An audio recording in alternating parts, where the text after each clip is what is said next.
थोड़ी देर पहले हमने आपको बताया था पंचकुला नगर निगम में कल डिप्टी मेयर और सीनियर डिप्टी मेयर के चुनाव होने वाले हैं। उसके पहले जननायक जनता पार्टी के जो दो पार्षद थे, एक ने तो भारतीय जनता पार्टी ज्वाइन कर ली है, दूसरे के बारे में भी चर्चा चल रही है कि उन्होंने कांग्रेस का दामन थाम लिया। हालांकि उनका फोन बंद है, इसलिए इस बात पे अभी हम कंफर्म नहीं कह सकते कि उन्होंने कांग्रेस का दामन पकड़ा है या नहीं पकड़ा, लेकिन चर्चाएं इस बात के ऊपर बड़ी जोर शोरों से है।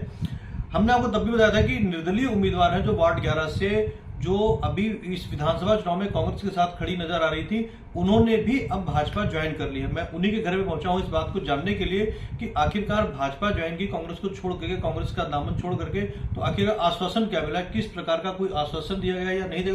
क्योंकि वो यहाँ पे मौजूद नहीं है, उनके पति हैं सुखवीर सिंह पुनिया, उन्हीं से बात कर लेते हैं कि किस तरीके का आश्वासन मिला, किस वजह रही कांग्रेस को छोड़ के भाजपा ज्वाइन कर ली। सुखवीर जी, मैडम तो नहीं है यहाँ पे, थोड़ा सा हम आपका टाइम लेंगे।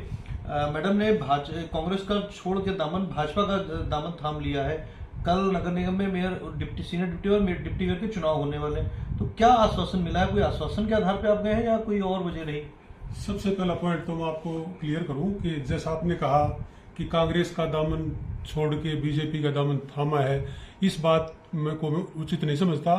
क्योंकि हमने 2013 का चुनाव और 2020 का नगर निगम का चुनाव एक आजाद उम्मीदवार के तौर पे, उगता सूरज राइजिंग सन हमारा चुनाव सिंबल था जिसपे चुनाव लड़ा था, और हमारे वार्ड के सेक्टर वासियों की भावनाओं के अनुरूप हमने किसी भी पार्टी का टिकट नहीं लिया था और इंडिपेंडेंट चुनाव जीता था।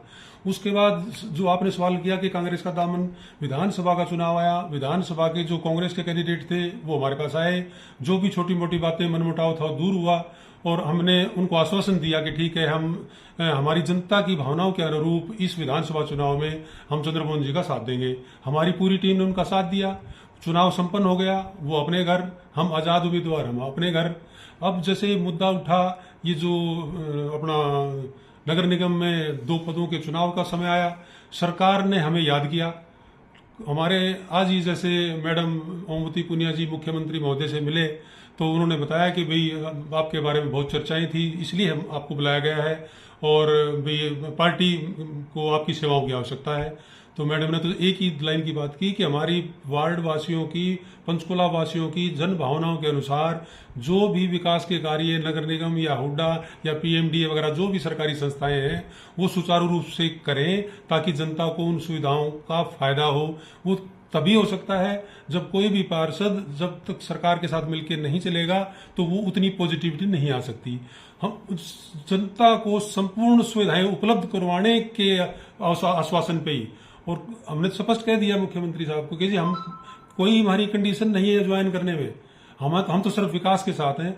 इस बात का मुख्यमंत्री महोदय ने इतना खुशी हमारे दिल को हुई कि उन्होंने कहा कि मैडम पुनिया आप सीधे मेरे से बात करें, पंचकुला के विकास में मेयर साहब के साथ मिलकर कोई कमी नहीं रहने दी जाएगी। ये था। पुनिया साहब, चर्चा इस बात की है कि आपको ज्वाइन कराने के लिए जयपुर तक से कनेक्शन जोड़े गए हैं, उसमें क्या सच्चाई है? क्या सीधे सीएम हाउस से फोन आया या कुछ जयपुर से या राजस्थान से कोई आपको कनेक्शन जोड़ा गया है? कुछ देखो ये एक सामाजिक पारिवारिक एक समाज का सिस्टम होता है जिसकी यारी दोस्ती भी होती है, रिश्तेदारियां भी होती है, गोद वाली बात भी होती है, उनका सबका मिश्रण होता है। सबसे बड़ा बात हमारी मुख्यमंत्री महोदय ने बुलाया और पंचकुला के विकास के लिए बुलाया, और उसके लिए हम आज बीजेपी का दामन थामा। तो कल आपको पक्का है मतलब कि जो नगर निगम में चुनाव होने हैं वो बीजेपी का बनेगा? क्योंकि आज की तारीख में अगर देखें तो 10 पार्षद बीजेपी के पास में, 10 पार्षद कांग्रेस के पाले में खड़े हो रखे।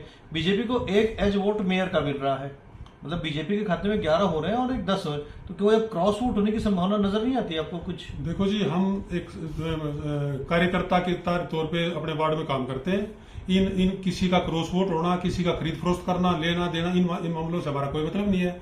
हमें तो जो फिगर सामने दिख रही है, आज जैसे दिख रहे थे 10 + 1 11 एक विनिंग पॉइंट है, हमें कोई शंका नजर नहीं आती। तो आप थे ओमवती पुनिया जो वार्ड 11 से पार्षद हैं, उनके हस्बैंड सुखवीर सिंह पुनिया, जिन्होंने स्पष्ट तौर पे कहा है कि हमें किसी प्रकार का ना हमने कोई आश्वासन लिया है, ना ही कोई हमने हमारा कुछ वो है, हमारे वार्ड के काम होने चाहिए। हम इसी बात को लेकर के सीएम के घर गए थे और सीएम साहब ने कहा है कि हमें सीधे फोन करें किसी प्रकार कोई समस्या है तो। पर कल का चुनाव बड़ा रोचक रहने वाला है। 4 नवंबर को जो नगर निगम के सीनियर डिप्टी मेयर और डिप्टी मेयर के चुनाव होने वाले हैं, क्योंकि आज की तारीख में 10 पार्षद कांग्रेस के पास है और 10 ही पार्षद बीजेपी के पास है। बीजेपी को 1 वोट का एज जरूर है मेयर का, पर कल क्या होगा ये पता कल ही चलेगा।